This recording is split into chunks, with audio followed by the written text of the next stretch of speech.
Hi everyone, welcome back to my channel. ಇವತ್ತು ಎರಡು ಸೌತೆಕಾಯಿ ಇದ್ದರೆ ಈ ಸೈಡ್ ಡಿಶನ್ನು ನೀವು ಮಾಡ್ಬೋದು. ತುಂಬಾ ರುಚಿಕರವಾಗಿರುತ್ತೆ.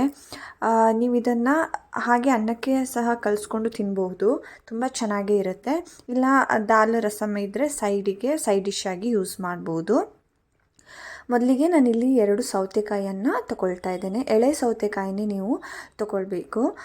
ಎಳೆ ಸೌತೆಕಾಯಿನ ವಾಶ್ ಮಾಡಿಕೊಂಡು ನಾನು ಈ ರೀತಿ ಸ್ವಲ್ಪ ಸಿಪ್ಪೆಯನ್ನು ತೆಕ್ಕೊಳ್ತಾ ಇದ್ದೇನೆ. ಸಿಪ್ಪೆ ಎಲ್ಲ ತೆಗೆದಾದ್ಮೇಲೆ ಇದನ್ನು ನಾನು ಕಟ್ ಮಾಡ್ಕೊಳ್ತಾ ಇದ್ದೇನೆ. ಇದನ್ನು ನಾನು ಬೀಜನ ಏನು ತೆಗಿತಾ ಇಲ್ಲ. ಏನಕ್ಕಂದರೆ ಸೌತೆಕಾಯಿ ತುಂಬ ಎಳೆದಾಗಿರೋದ್ರಿಂದ ಸೀಡ್ಸ್ನ ಸಹ ನಾನು ಹಾಕ್ತಾ ಇದ್ದೇನೆ. ಈ ರೀತಿ ಚಿಕ್ಕದಾಗಿ ಎಲ್ಲ ಸೌತೆಕಾಯಿಗಳನ್ನು ನೀವು ಇಲ್ಲಿ ಕಟ್ ಮಾಡ್ಕೊಳ್ಳಿ. ಕಟ್ ಮಾಡಿಕೊಂಡಂತಹ ಸೌತೆಕಾಯಿನ ಒಂದು ಬೌಲಿಗೆ ಹಾಕ್ಕೊಳ್ತಾ ಇದ್ದೇನೆ. ನೋಡಿ, ಎಲ್ಲ ಸೌತೆಕಾಯಿನೂ ನಾನಿಲ್ಲಿ ಕಟ್ ಮಾಡ್ಕೊಂಡಿದ್ದೀನಿ. ಇದೇ ರೀತಿ ಈ ಸೈಜಲ್ಲಿ ನೀವು ಕಟ್ ಮಾಡಿಕೊಂಡ್ರೆ ಸಾಕು. ನಾನಿವಾಗ ಇದಕ್ಕೆ ಉಪ್ಪನ್ನು ಹಾಕಿಡ್ತಾ ಇದ್ದೇನೆ. ಉಪ್ಪನ್ನು ಹಾಕಿಬಿಟ್ಟು ಇದನ್ನು ಚೆನ್ನಾಗಿ ಮಿಕ್ಸ್ ಮಾಡಿ ಒಂದು 10 ನಿಮಿಷ ಹಾಗೆ ಸೈಡಿಗೆ ಇಟ್ಕೊಳ್ಳಿ. ಅಲ್ಲಿ ತನಕ ನಾನು ಮಸಾಲೆಗೆ ರೆಡಿ ಮಾಡ್ಕೊಳ್ತಾ ಇದ್ದೇನೆ. ನಾನಿಲ್ಲಿ ಕಾಯನ್ನು ತುರ್ಕೊಳ್ತಾ ಇದ್ದೇನೆ.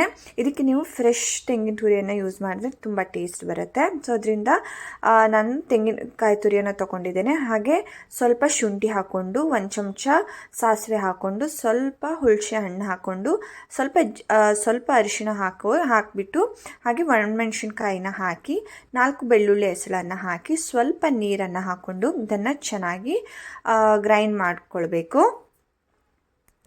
ಸ್ವಲ್ಪ ನೀರು ಹಾಕಿ, ತುಂಬ ನೀರು ಹಾಕೋಕ್ಕೆ ಹೋಗ್ಬಿಡಿ. ಸೌತೆಕಾಯಲ್ಲಿ ಉಪ್ಪು ಹಾಕಿಟ್ಟಿರೋದ್ರಿಂದ ಅದು ನೀರು ಬಿಡುತ್ತೆ.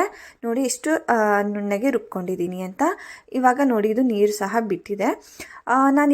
ನಾನು ಅರ್ಕೊಂಡಂತಹ ಏನು ಅರ್ಕೊಂಡಿದ್ದೀವಿ ಅದನ್ನು ಮಸಾಲೆನ ಇದಕ್ಕೆ ಹಾಕ್ಕೊಂಡು ಇದನ್ನು ಚೆನ್ನಾಗಿ ಮಿಕ್ಸ್ ಮಾಡ್ಕೊಳ್ಬೇಕು.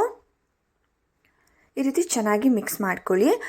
ನಿಮಗೆ ಎಲ್ಲಾದರೂ ಉಪ್ಪು ಸ್ವಲ್ಪ ಕಡಿಮೆ ಇದೆ ಅಂತ ಏನಾದರೂ ಅನಿಸಿದರೆ ನೀವು ಸ್ವಲ್ಪ ಟೇಸ್ಟ್ ಮಾಡಿಬಿಟ್ಟು ಉಪ್ಪನ್ನು ಹಾಕ್ಕೊಳ್ಳಿ. ಇಲ್ಲಿ ನಾನು ಹಾಕಿದ ಉಪ್ಪು ಸರಿಯಾಗಿದೆ. ಸೊ ಅದರಿಂದ ನಾನು ಮತ್ತೆ ಉಪ್ಪನ್ನು ನಾನಿಲ್ಲಿ ಹಾಕ್ಕೊಳ್ತಾ ಇಲ್ಲ. ನೀವು ಇದನ್ನು ಕ್ವಿಕ್ಕಾಗಿ ಮಾಡುವಂತಹ ರೆಸಿಪಿ ಸಹ, ಇಲ್ಲ ಅಂದರೆ ನೀವು ಇದನ್ನು ಕುಕ್ಕಿಂಗ್ ವಿತೌಟ್ ಫೈರ್ ಕಾಂಪಿಟೇಷನಲ್ಲೂ ಸಹ ಮಾಡ್ಬೋದು. ತುಂಬ ಈಸಿ ಆದಂಥ ರೆಸಿಪಿ, ತುಂಬ ಟೇಸ್ಟಿ ಆದಂಥ ಸೌತೆಕಾಯಿ ಖಾರ ಸಳ್ಳಿ ರೆಡಿಯಾಗಿದೆ. ನೀವು ಇದನ್ನು ಸೈಡ್ ಡಿಶ್ ಆಗಿ ಯೂಸ್ ಮಾಡಬಹುದು. ತುಂಬ ಟೇಸ್ಟಾಗಿ ತುಂಬಾ ರುಚಿಯಾಗಿರುತ್ತೆ. ನೀವು ಸಹ ಖಂಡಿತ ಇದನ್ನು ಒಂದ್ಸಲ ಟ್ರೈ ಮಾಡಿ. ಹಾಗೆ ನೀವು ಇದನ್ನು ಅನ್ನಕ್ಕೆ ಸಹ ಹಾಗೆ ಕಲಿಸ್ಕೊಂಡು ಊಟ ಮಾಡ್ಬೋದು. ಮನೇಲಿ ಏನೂ ಇಲ್ಲ ಅಂತಂದಾಗ, ಏನಾದರೂ ಬೇಗನೆ ಆಗಬೇಕು ಅಂದರೆ ನೀವು ಇದನ್ನು ಖಂಡಿತವಾಗಿ ಟ್ರೈ ಮಾಡ್ಕೊಂಡು ತಿನ್ಬೋದು. ಇವಾಗ ಖಾರ ಸಳ್ಳಿ ರೆಡಿಯಾಗಿದೆ. Thank you for watching. Please subscribe to my channel.